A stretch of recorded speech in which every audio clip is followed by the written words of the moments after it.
The first batch of the 6 Turkey-made T129 attack. General Allen Paredes said on Tuesday night. The T-129 attack helicopters of Philippines Air Force will be arriving this coming December. Itong 6 na T-129 attack helicopter ay mabibili sa kabuuang presyo ng kontrata na $269,388,862 United States dollars, mga 12 Philippine pesos and 90 centavos billion.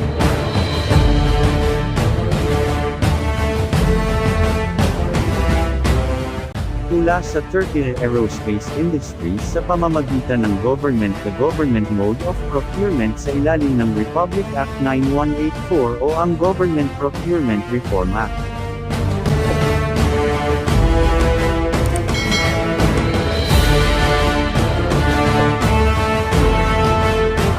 Ang T-129 ay isang twin-engine, tandem-seat, multi-role, all-weather attack helicopter na nakabatay sa Agusta A-129 Mangusta platform at idinisenyo para sa mga advanced na attack at reconnaissance mission sa mainit at mataas na kapaligiran at mahirap na geografiya sa parehong araw at gabi na kondisyon.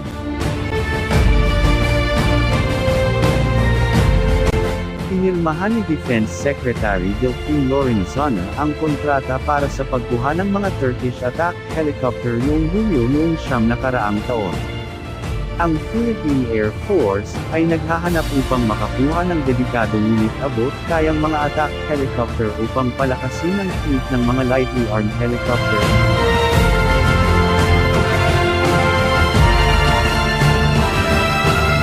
Tulad ng MG-520 at AW-109E, na ginagamit para sa counter-terror at ground support missions.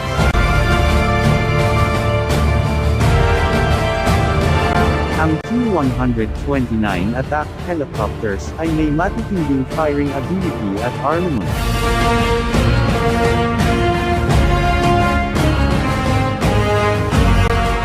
Gaya na lang ng 20mm turreted 3-barrel gun system, na kayang magpakawala ng 500 round unit.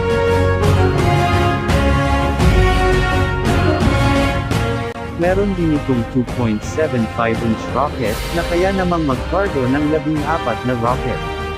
Or 16 na Sirit 2.75-inch air-to-ground laser-guided missiles.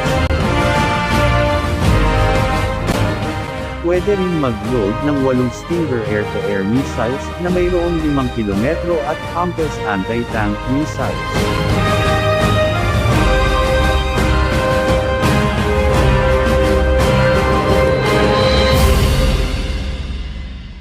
Don't forget to subscribe.